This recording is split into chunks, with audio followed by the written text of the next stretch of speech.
Hari ini kita akan belajar masalah kekontinuan fungsi dua variabel. Definisi yang kita pakai di sini adalah definisi 1.12. Nah, kalau saya punya suatu fungsi dua variabel, yaitu fx, y, itu kontinu pada titik x0, y0 jika memenuhi tiga hal ini. Yang pertama apa? Yang pertama, f-nya itu terdefinisi di x0, y0. Kemudian yang kedua, nilai limit fungsi tersebut ketika x, y mendekati x0, y0 itu harus ada. Kemudian yang ketiga, itu adalah nilai limit hasil poin B ini tadi harus sama dengan nilai fungsi hasil poin A. Nah, ketika terpenuhi tiga hal ini, maka fungsi dua variabel ini disebut sebagai fungsi yang kontinu pada titik x0, y0. Seperti itu. Nah, kemudian yang kedua, yang selanjutnya, ketika fungsi f itu kontinu, f itu dikatakan kontinu, kalau yang ini tadi kontinu pada titik tertentu gitu ya. Nah, sekarang kalau f itu dikatakan kontinu, jika fungsi f ini kontinu di semua titik pada domain. Nah, fungsi yang seperti ini disebut sebagai fungsi yang kontinu. Jadi, kalau f itu kontinu di semua titik pada domain disebut sebagai fungsi kontinu, dan yang tadi fungsi yang kontinu pada titik tertentu itu disebut sebagai kontinu pada titik gitu. Kontinu titik gitu ya. Oke, langsung saja ke contoh 1.13. Di contoh 1.13 itu kita disuruh menunjukkan bahwa fungsi ini dia kontinu di semua titik, ada pengecualian kecuali di titik asal. Titik asal itu titik berapa? 0,0. Nah, tadi fungsi itu dikatakan kontinu ketika apa? Ketika memenuhi tiga hal ini. Yang pertama apa? F-nya harus terdefinisi. Terdefinisi di mana? Di x0, y0. Nah, sekarang coba perhatikan di sini. Yang poin A ini, F-nya pada titik asal 0,0, dia ada nggak? Terdefinisi nggak? Dari ini. Berapa ini F 0,0 di sini? 0,0. Berapa? 0. 0. Kenapa? Karena di sini ada syarat ketika S, Y itu sama dengan 0,0 maka fungsinya ini gitu kan ya. Oke, kemudian yang poin B. Limit X, Y, limit dari fungsi fx, y ketika S, Y mendekati x0, y0 itu harus dipastikan ada. Sekarang kita coba perhatikan di sini. Limit f x, y ketika sini yang kita hadapi x, y-nya dia menuju 0,0. Ini ada nggak? Nah, coba perhatikan di sini. Ini limit x, y-nya mendekati 0,0. Berarti fx, y-nya kalau kita punya seperti ini, yang masuk ke sini siapa? Ini apa fungsinya? Fx, y-nya apa? 2x. Iya. 2xy per x kuadrat plus y kuadrat. Kenapa nggak 0? Kenapa nggak 0 yang kita pilih? Kenapa coba?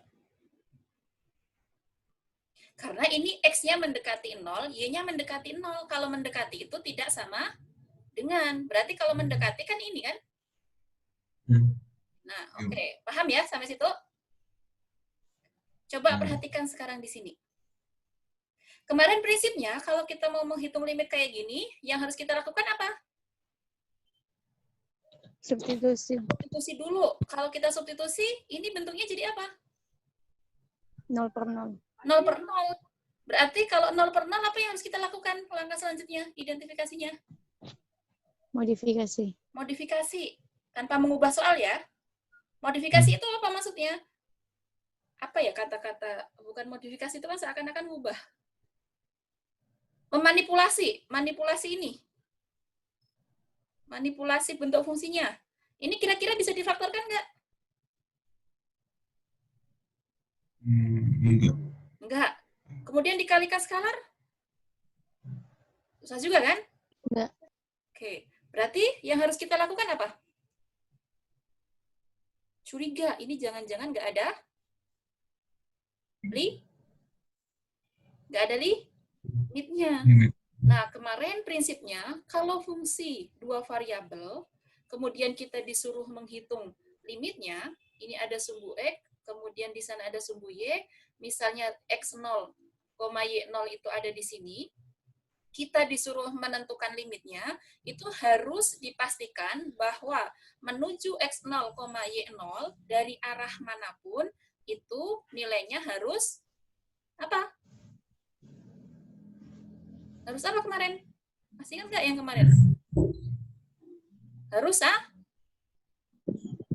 Sama. sama.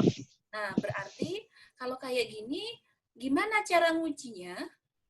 Cara ngujinya itu paling mudah kita cari dua jalur berbeda. Kemudian kalau dua jalur berbeda tersebut menghasilkan nilai limit yang berbeda, berarti kita bisa mengatakan bahwa limit ini tidak memiliki fungsi ini tidak memiliki limit di X, Y menuju 0,0 kayak gitu. Nah, coba perhatikan sekarang di sini. Ini kan menujunya X, Y-nya menuju 0,0. Berarti 0,0 kalau kita bawa ke bidang kartesius kayak gini, 0,0 posisinya di mana? Di sini kan?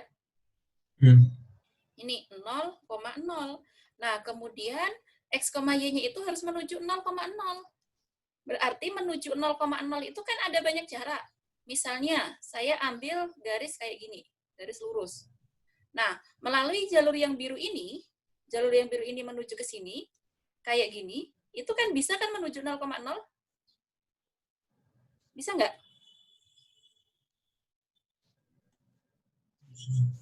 Bisa nggak melalui jalur biru ini sampai ke 0,0? Bisa kan? Bisa, Bu. Nah, kemudian misalnya saya ambil jalurnya kayak gini nih. Menuju 0,0. Kayak gini juga bisa kan? Kemudian jalur garis lurus yang kayak gini nih. Ini saya menuju kayak gini. Ini juga menuju 0,0 kan garis lurus ini? Dan seterusnya kayak gitu kan? Nah, berarti secara umum menuju 0,0 itu bisa melalui jalur Y sama dengan MX kan?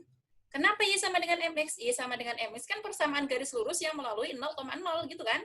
M-nya apa? Ya tergantung kemiringan itu. Ya bermacam-macam garis lurus ini tadi yang menuju 0,0. Seperti itu.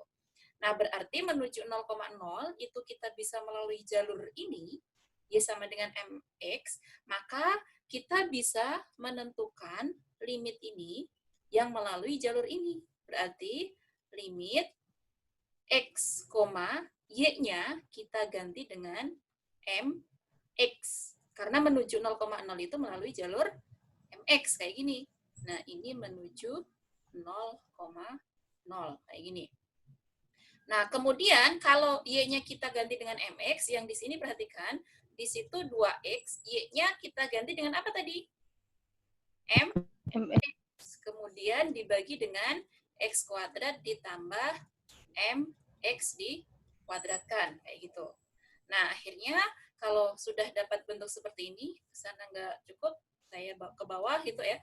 Nah, ini nanti kita akan punya limit.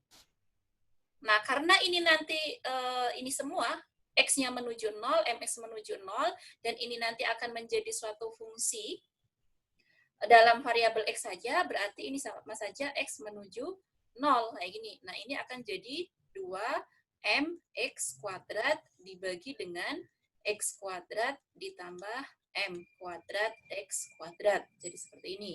Kemudian nanti kita bisa sederhanakan menjadi limit X menuju 0, 2M, X kuadrat, yang bawah kita sederhanakan. X kuadratnya kita keluarkan, jadi 1 plus M kuadrat ini.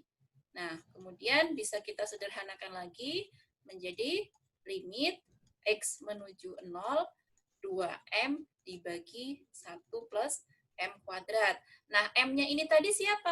M-nya ini adalah gradien garis lurus itu tadi. Berarti dia konstanta. Nah, sekarang kita melihat limit X menuju 0 dari 2M per 1 plus M kuadrat. Berarti kan berarti ini kan limit X menuju 0 dari suatu konstanta.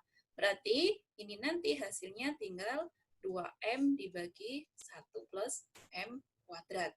Nah, perhatikan. Di sini tadi menuju 0,0 itu secara umum bisa melalui jalur Y sama dengan MX. Sekarang kalau misalnya M-nya saya ganti dengan 1, berarti jalurnya nanti jadi Y sama dengan X kan? Kalau melalui jalur ini berarti nanti kita bisa mengatakan bahwa limit X, Y yang melalui jalur Y sama dengan X ketika ini menuju 0,0 dari fungsinya yang ini tadi, 2XY dibagi dengan X kuadrat plus Y kuadrat, ini tadi kan sama saja dengan 2M per ini kan? Ya nggak? Nah, sekarang M-nya berapa? 1, berarti ini kita ganti 1. Dibagi dengan apa? 1 plus 1 kuadrat, menghasilkan berapa? Menghasilkan 2/2. Ini ya, ini yang melalui jalur Y sama dengan X. Nah, kemudian kalau M-nya saya ambil 2, kayak ini, berarti limit X, Y menuju 0,0, di mana Y-nya itu, kalau M-nya 2, berarti melalui jalur Y sama dengan 2X. Ini nanti akan menghasilkan 2XY per X kuadrat plus Y kuadrat. Hasil limitnya itu adalah, apa ini tadi?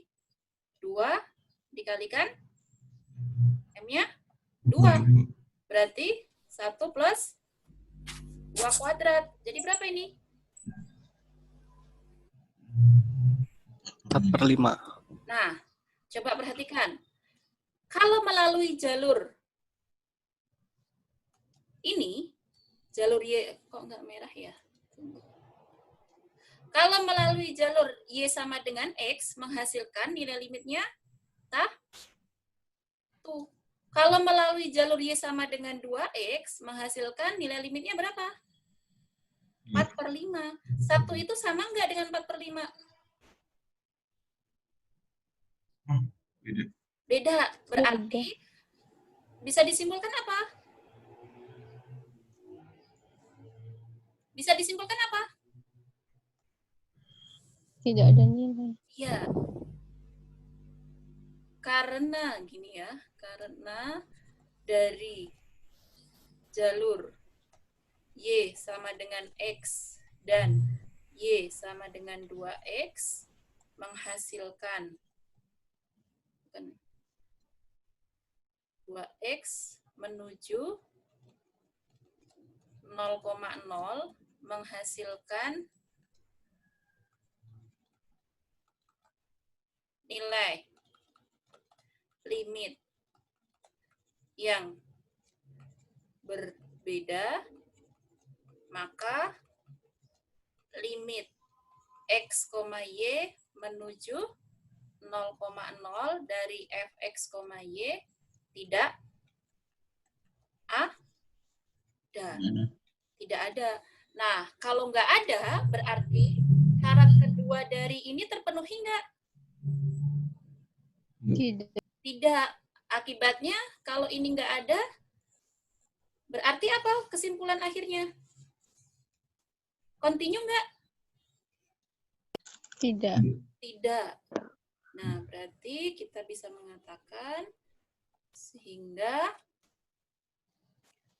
Fx, Y tidak kontinu pada titik asal atau titik 0,0. Seperti itu.